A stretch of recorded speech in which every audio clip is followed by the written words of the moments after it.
Welcome to the Overcoming Mediocrity podcast, where today's top influencers and entrepreneurs on the rise share empowering stories and ninja tips to become the fuel that ignites a positive change in your life. Our guests don't simply coast through life. They don't let difficult situations stop them. They set big goals, keep their eyes on the prize, and they're joining us today to share insider secrets you can use right now to step into your power and live your purpose.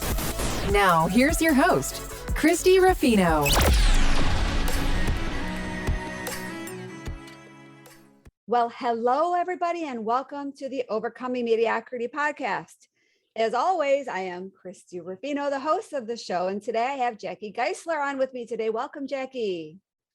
Thank you so much for having me, Christy. Excited to be here with you, share some knowledge, share some wisdom, and just happy to be here connecting. Yeah, absolutely. So I had the pleasure of being introduced to you by a mutual friend, and I just love what you're doing in a lot of ways. I don't know what we're going to get into with this episode, but I love what you're doing right now in your life, and I think that's kind of part of your story. So I'm hoping we get to that. To me, you're a true inspiration, and I can't wait for the audience to get to know you as well. Well, thank you. Yes, I've been up to some very exciting things since the start of January 1. Yes. I am living nomadically right now. I'm traveling. I'm in the best mental health, emotional health, physical health, financial health of my life. My spirit is happy. My body is happy. So it's been a journey the last few years, but really the last couple of months have been really amazing. Good for you. So I'm going to just briefly give the audience a little background about you, and then we're going to dive into your story. So Coach Jackie is your one-stop shop for all things health, happiness, and self-love. She founded Live 3 Fitness in 2019 with the mission of helping women change more than just their bodies. As a certified personal trainer and nutrition coach, Jackie has helped hundreds of women find confidence, control, deep health, and more vibrancy for life. Since starting the company, she has changed her own mental, physical, and emotional health in even deeper ways. As a result, the vision for the company has shifted to something that is far bigger than just physical health and body composition. She is now helping women recreate how they are living their lives, how they are showing up, and how they are relating to themselves. And I know we're going to talk about self-love in just a moment, but let's talk about you and your story. How did you get here? That is a great question. And a lot of times when women say, oh, why are you talking about self-love and self-forgiveness on your social media? Aren't you a health coach? It's a great question. So I am somebody who focus first and foremost on my health. For me, it was, I got to a place in my physical health where I was not happy with who I was. I was not happy with how I was showing up. I was not happy with my physical body, my mental health, my emotional health. I was just not happy. I had no confidence. I felt like every day was just friction every single day in whatever area of my life. And I started focusing on the physical health first. And that's where the majority of my effort went in order to make myself happy. It was on the physical health. And I do think that along the way, I found happiness, but I did not find as deep levels of happiness because I just wasn't prioritizing the mental and emotional health as much as I now prioritize. And, I had my own physical health journey. I lost about 35 pounds. And I've always been passionate about movement. I've always been passionate about nutrition, but I got to a point actually this spring, so this April and May, I would call it, I've been on my self-love journey for about a year now. This time last spring, I just kind of got to a place where I said, okay, I theoretically am working my dream job. My body is healthy. I've lost 30 pounds of body fat from my body, but yet I'm still feeling constant friction all day. I'm still feeling self-judgment, self-blame, self-guilt. I'm still I still feel like I'm moving at a snail's pace in my life, even though, right, I had that dream career and my body was healthy. So about a year ago, I decided I needed to prioritize the mental and emotional, spiritual, and psychological health. So fast forward a year now, and I've been pouring into myself for myself and for others, but pouring into myself and for myself first and foremost. Does that make sense? Yeah, absolutely. So it's been, a journey in which I thought physical health had, not that there is a correct order. I was going to say I thought physical health had to come first, but at this point now I'm realizing there is no proper order to work on yourself. It's wherever you feel most called to work. But I'm just at a place now where I realize the value of happiness in addition to health, and the value of a positive mindset and a positive relationship with yourself in addition to that physical health is really, I've just really come to find the value in that. And I've seen my life elevated tremendously since starting to work on my physical, mental, and emotional health. Got it. So I know we're going to get into some really clear strategies in a moment. And I guess my question for you right now is, what if somebody, like, did you think that you were complete before, but yet there was just something that wasn't right? Like, how did you know that there was a disconnect?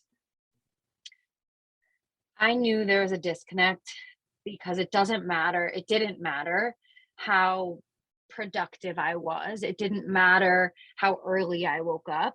It didn't matter how many parties or social gatherings I RSVP'd no to, I never was good enough for myself. And when you're never good enough for yourself, there's a huge lack of congruency in every area of your life, because you're not showing up as the most authentic version of yourself, because you're not giving yourself permission to be the most authentic version of yourself. So I got to a point, it was really just realizing I was waking up at the start of my day. I would go to show up for myself through my morning routine. I don't know if you've heard of Miracle Morning by Hal Elrod. I've been doing a miracle morning for, honestly, probably close to 4 years now, which is crazy to think. Yeah. And I'm also of the mindset of, like, my cup gets filled first before anybody else's cup gets filled, before my clients, before my audience, before my partner, before anything else. My cup gets filled first. And I got to the point where I was okay prioritizing my business and still feeling like I was stuck, until I started to realize I was rushing my own cup filling process. I got to a point where I was, my meditations, I would have 15 minutes blocked off, and I would feel like I needed to do 2 minutes of it because I had to go get to work right away. So it was kind of just, I felt like I wasn't moving anywhere, yet I was working from 10 a.m. till 10 p.m. 7 days a week. And I was like, there's got to be more. My business is really not moving forward. My health is where I need it to be, but I'm not happy. I'm not present in my life. I couldn't unplug from anything and be fully present and fully happy and fully at joy, because I was just beating myself up constantly for not being good enough and doing enough and moving fast enough. So it just kind of got to a point where emotionally I was like, this isn't it. There's more than this. I know that there's more than this, because if you look at my life, theoretically, it's great, but I don't feel great. So it was just kind of an emotional, like, friction, Yes. and an emotional friction, and just feeling constantly still not good enough, no matter what effort I put in. Yeah. And so I asked that question because I know there are probably many people listening right now, and I will say mostly women, because that's who I work with. And I'm not saying men don't feel this way, but a lot of women, we get up at the crack of dawn, and we're taking care of our families. We're taking care of our, our spouse, our job, and, us. I'm glad that you filled your cup first, but a lot of women don't do that. And when they get to a point where now they are starting to recognize this, my goodness, you were doing Miracle Morning for 3 years before all this happened, but yet you were doing the work, but the work wasn't necessarily sinking in. And so you were on this hamster wheel, checking everything off of your list, but the list just kept getting bigger and bigger, right? So I can relate to that. And I'm sure a lot of people can relate as well. And it sounds like that's what you were going through, is having this never ending to-do list and just feeling that, like you said in your own words, you weren't good enough. You weren't living up to the expectations you had created for yourself, whatever that looked like. It's a really tough pattern to break. The pattern of finishing a day feeling like I didn't do enough, I wasn't enough, I'm not enough. It's a very common pattern in that thinking can be in many different areas and it's a challenging pattern to break, which is, to answer your very first question, like why do I do this, is because I've seen firsthand how when you actually can slow down enough and get intimate enough with yourself, the difference that can make in the ease of showing up for yourself, the ease of filling your cup, the ease of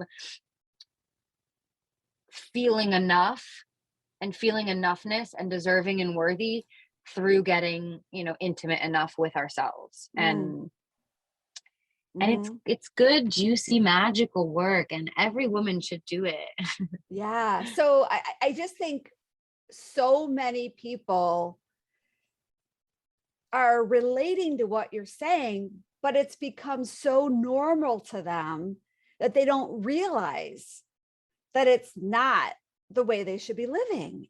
And I know also about 2 years ago, when the world shut down and we all had to stop, I know so many people that were, even though there was fear and when there were all of these other things that they had to navigate, we all navigated through, there was a certain part of their life that they really enjoyed because they were spending time with their families. They were going for walks.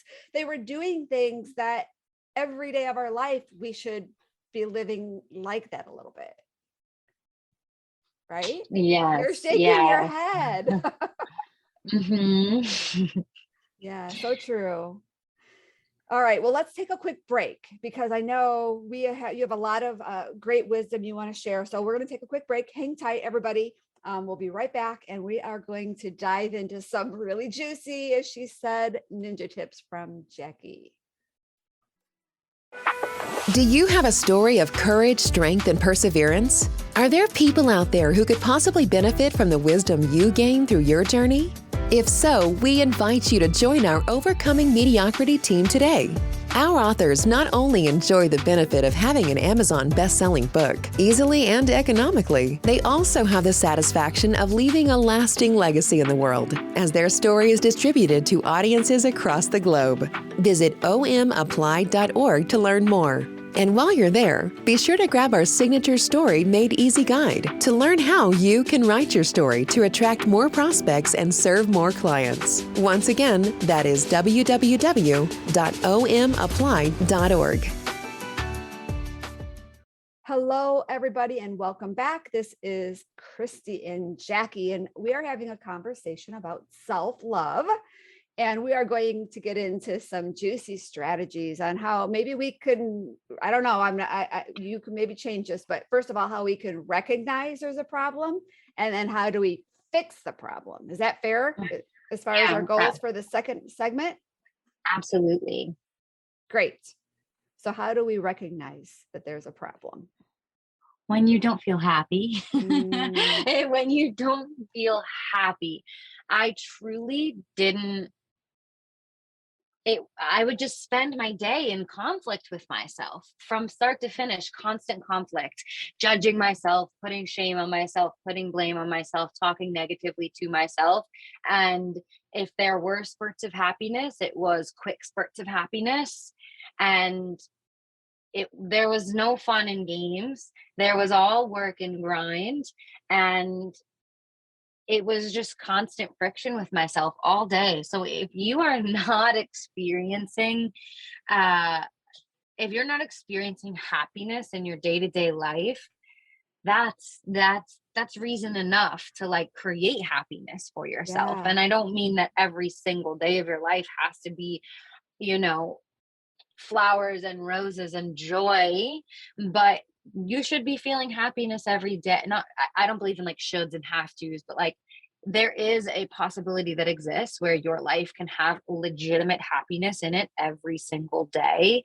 And so if you are just, I would say to recognize it is if you're not experiencing happiness and you're experiencing a lot of negative self-talk, whether subconsciously, consciously, out loud, to your friends, to yourself, in the mirror, and you're just feeling a sense of friction and resistance all the time, and you're like creating problems and you're moving slow. That's at least what it was for me. Mhm. And a lot of the clients I work with, they're just also feeling stuck and they're not feeling present and they're not feeling joy.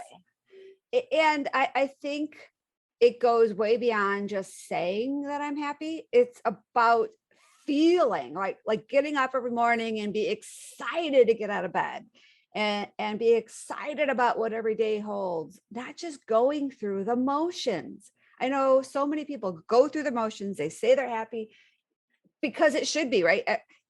Everything should be happy, everything looks fine, but yet there's something inside them that's just not right. You just said it better than I could. And that actually struck a chord with me. That made me feel a little bit emotional. That's exactly, I would, perfectly worded for me. Thank you. Yeah. Yeah. All right. So if anybody can relate to that, what do we do to change? How do we what Mhm. is the what do we what do we do?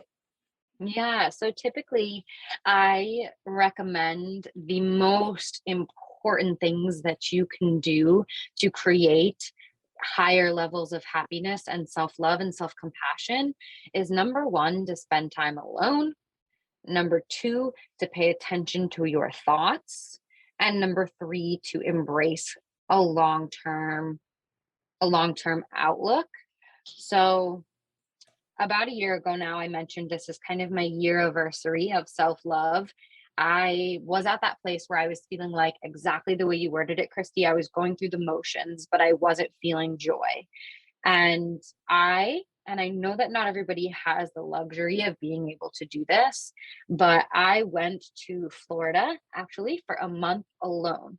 And interesting enough, did a month alone in Florida a year ago, and I did just at the start of this year, I did a month and a half alone in Florida. But the intention of the first trip was I didn't know what it was going to look like.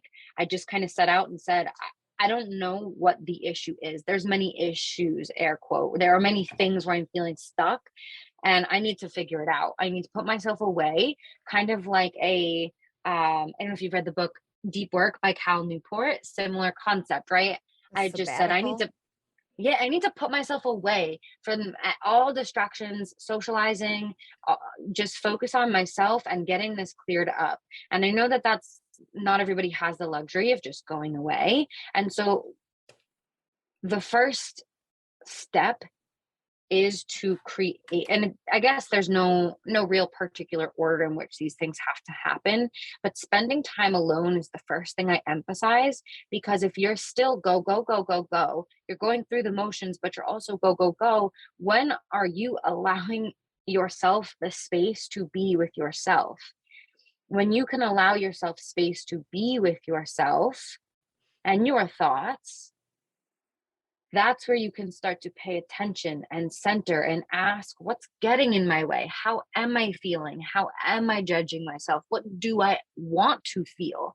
But if you're just going and going and going, it makes it really hard for you to get in touch with your authentic inner voice, because a lot of times we're exposed to and micro influenced by, we're micro influenced by every single person around us and our settings and our environments and everything. Yes. So it's just like creating space for yourself to be with yourself for nobody else, even if it's 10 minutes of time a day. Yeah. And I know, add another layer on to that, as a parent, as a mother, it's really hard to care for yourself on a deep level when you're constantly caring for others and when you're constantly basing your happiness on their happiness, as opposed to when it's just you, all you can do is gauge your own happiness because you're not really reflecting their feelings on your feelings. So, Mm-hmm. but it's hard as a parent to have that alone time. Absolutely. I heard this metaphor actually during COVID. I was on a virtual event, and I heard this metaphor, and it's, you are a soda can, like a full pressurized soda can. And if you give that soda can to a child on a playground and it's an empty soda can, they're going to, crunch it, and they're going to kick it around, and it's going to Beat get up. scraped and beat up and crumpled, versus if you hand a child a can that is not cracked open and it's still, all of its components are in it, and it's still a full pressurized soda can, they're not going to be able to dent it as easily. Especially like a 3-year-old child's not going to be able to pick a soda can up over their head and throw it down onto the ground and have it be damaged, but an empty can they could crush, right? So Yeah. the metaphor there is like, if you do not, it's a fill your cup metaphor, right? But when you are full and compact and centered and aligned, it's a lot harder for things to dent you. And even if they do dent you or crack you or scrape you, it's small and you bounce back because you're full, versus if you are showing up for the rest of the world already empty, you're going to be crumbled, right? And that's an exaggeration, but no matter how busy you are, how many kids you have, what you have going on, even if it's 5 to 10 minutes a day of centering yourself for yourself, because nobody can do it for you. Nobody. You are the only person that knows every single thought that you've ever had, have had. You are your subconscious, you are your conscious, and nobody else can show up for you the way that you can show up for yourself. So I know that not everybody has, like I said, the luxury of going away for a full month, but at a minimum, set those boundaries, have those conversations with your loved ones. Hey, I need 10 minutes a day minimum for me alone, So step number 1 is just find that time and create that space so you can do the reflecting and the digging and do the hard work to get clear with how you're getting in your way and how you want to be creating yourself. Yeah, I know one of my favorite things to do has always been to, when I go away, whether it's a business event or a personal event, to add a couple extra days where it's just me time. And sometimes I'll go through stretches where I don't have trips to go on. And there have been times that I've just gotten a hotel room and for the weekend and then spent time at that hotel room. And honestly, that's been some of my most enlightening moments. So I get it, as a parent is hard, but we have to do what is best for us to remain strong, healthy, vibrant people. And if it's just the matter of making that date with yourself, do it, because it's you're going to show up and be a better parent and a better person and a better business owner and a better spouse, whatever. And you're going to be a better self person to yourself if you spend that time to know what that looks like for you. Yeah, absolutely. Do it and don't feel guilty too. No, well, yeah. If you feel guilty, it kind of defeats the point. Exactly. All right. So pay attention to your thoughts. Get rid of what doesn't serve you. That's step 2. Yes. So paying attention to your thoughts. And this means paying attention to the ways in which you are judging yourself on a day-to-day basis, where you've let other people judge you, and so you've let their judgments of you make meaning in your life. This is the ways that you're talking out loud and how the actual words that are coming out of your mouth are creating your life, whether they're limiting yourself or expanding yourself. This is paying attention to how you're making meaning of past events and how you're making meaning of those now or letting them hold you back. And so just spending the time to get clear was, for me, kind of like an energetic cleaning, if you will, where I dumped down every single thing I could think of. I had a list of, I had a Google Doc. I had a Google Doc of maybe 30 things. And these were for the course of like a week, I just paid attention to it. Whenever I said something out loud that was limiting, I would write it down. Oh my goodness, I just judged myself as XYZ. Or every time I would feel judged by somebody else, I would write that down as well. And so I just started to get crystal clear on it, because it's kind of like a spring cleaning. You can't spring clean your closet unless you take a look at everything that's in the closet and kind of pull it out and get ready to organize it and get ready to declutter it and get rid of things and buy new bins to clear it up, right?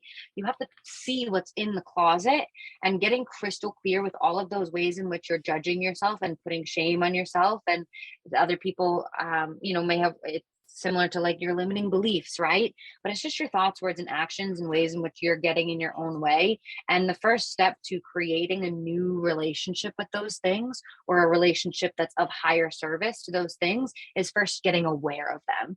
And some of them are going to be, they're like boulders. They're things that that you say all the time. Like for me, I used to identify that I failed fifth grade.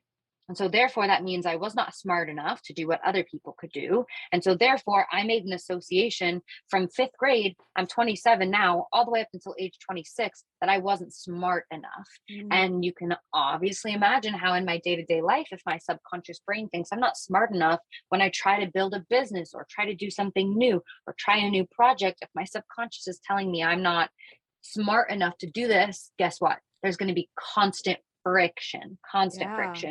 So getting fully aware of it and just dumping it all out there, it's an emotional process, because you are looking at yourself and saying, these are the nasty things I think about myself or say to myself or accept to be true about myself. And you just have to be able to know what's there before you can recreate the meaning.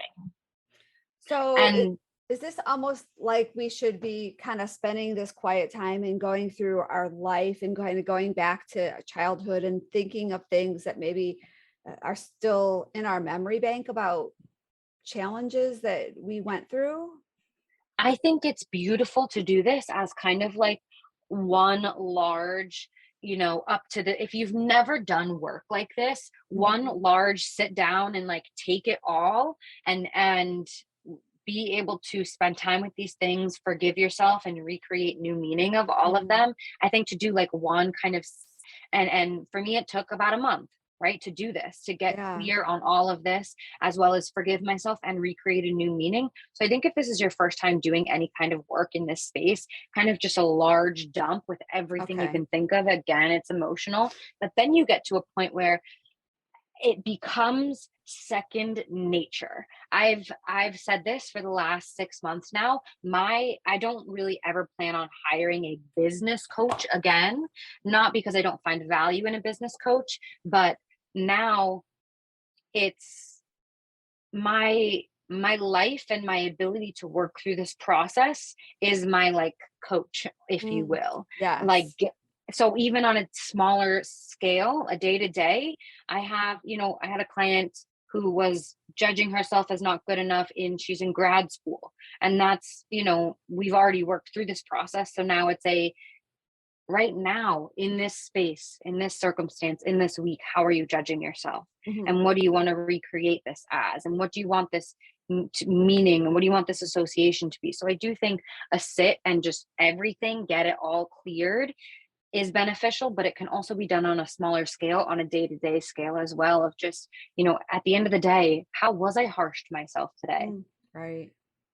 So I know part of the program that I have for my clients, because we're creating something new, before we even dive into the creation, we start unpacking what's going to stop them, right? When we do something new that's scary, we're going to have things come into our brain that shouldn't be there. And so part of one of our initial exercises is to kind of pre-identify what type of limiting beliefs may be popping up. I have this huge list and we go through, and whatever rings a bell, go through it. And then we take the top ones that we really connect with the most and then create a new thought around that. And I know that's part of the process of what you do as well, is basically it's just you create a new decision around that belief and then reframe it in a way that's empowering. Absolutely. Empowering, and also something that you can get behind.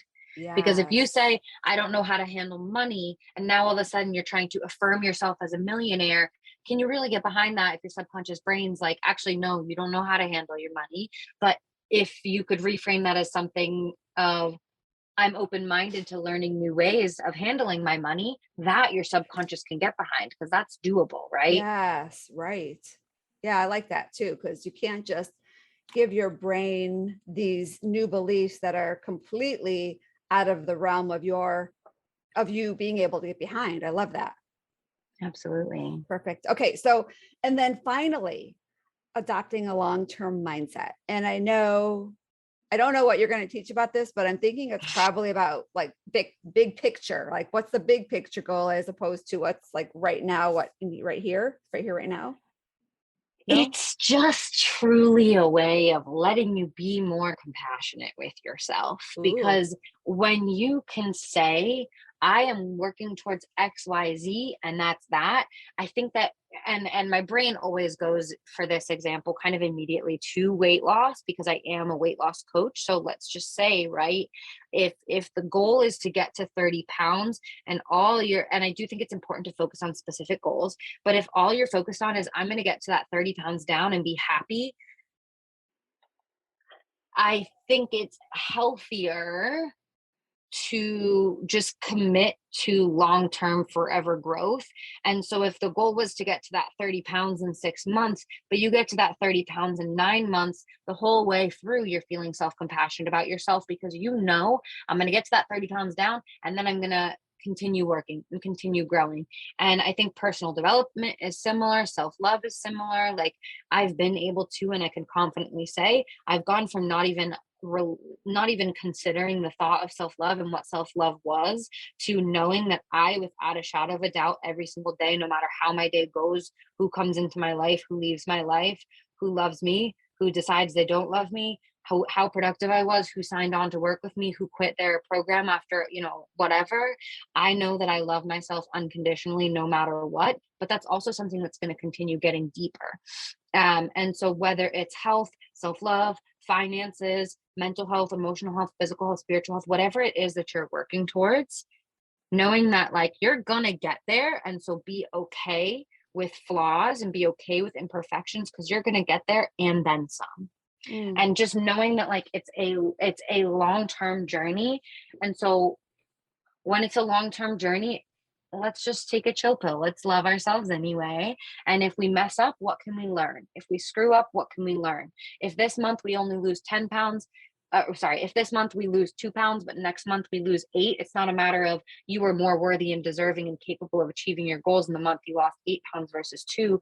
But it's okay. It's just the next step I made towards continuing to grow into my highest self and my most authentic self and my most self-compassionate self, like the most self-compassionate version of myself. And so adopting a long-term mindset isn't a matter of saying that specific goals along and targets and like milestones aren't important, but it's creating compassion if your goals take a bit, creating compassion if it's a good day and a bad day, because either way you're growing and either way you're moving forward. If it's 1% better every day, that's beautiful. Yes. I love it. Love it, love it, love it. So you actually created something. I know you are one of the authors in our current Overcoming Mediocrity Limitless book. And it's been really kind of neat to see you on this journey just since we first met to now. And I know one of the resources that you have created um, that you decided would be a really great way to serve people is a specific program. So you want to share a little bit about what that is? So a year ago, when I locked myself away in Florida, I worked through, and we've talked about a lot of the steps today, but I worked through this process of getting clear on how I was limiting myself, forgiving myself for all of these limits I've placed on myself, recreating a new meaning of them, and energetically getting behind that new meaning. And so I created a course that walks you through a step-by-step process for that, to take the ways in which you are getting stuck in your way, create self-forgiveness, and create a new meaning of them in your life. And when I say step by step, I give you examples of wording you can use. I give you, there's a link to a very emotional video of me sitting outside doing this process, hands on heart, eyes closed, and I'm weeping like a baby, forgiving myself for all my judgments. It's a really emotional video. Who the heck was I to do that live on Facebook? I don't know. But it's a step-by-step process so that you can take this, and this process, I know that this process hasn't tied into self-love so much, but where this does tie into self-love is it's just getting intimate with yourself, and you get to step into being in charge of your life. And this process is what unlocked my ability to love myself, because I started to realize, I learned more about myself through this process. I learned how I was creating meaning of things in my life, and that meaning was holding me back. And when you can kind of start to release those things, it lets you put your own walls down with yourself. The same way when you fall in love with somebody else and you have to put your walls down for each other. It's like putting your own walls down for yourself when you work through this emotional process. I love that analogy. That's great. Wow. Yes. Okay, so you have this great course that you are giving for free, and we're going to make sure that the link is in the show notes below. So whatever platform you're on, just head down to the details below this show, and you can connect with Jackie to get the free gift. You can just connect with her as well. I know she's got a couple different social channels that she is sharing. And I just want to thank you, Jackie. This was a lot of fun. Yes, thank you so much for having me. And for everybody that's listening to this show, just know that you are capable of loving yourself deeply. You are worthy of loving yourself deeply. You are worthy, deserving, and capable of it. And don't let any other previous thought or meaning in your life keep you from truly understanding that deeply. Awesome. All right, Jackie. Well, thank you. And thanks everybody for tuning in today. I hope you enjoyed Jackie's episode as much as I did. If you learned anything, please share it with somebody you love, because the more you do that, of course, the more you help them, and the more you retain and let all of that wisdom sink in. And of course, if you like our show, please go to whatever platform you listen and show us some love. The more support we get from our listeners, the more chances we have to continue to bring in amazing guests like Jackie. So thanks, Jackie, and thanks, everybody. We will see you on the next show. Bye-bye for now.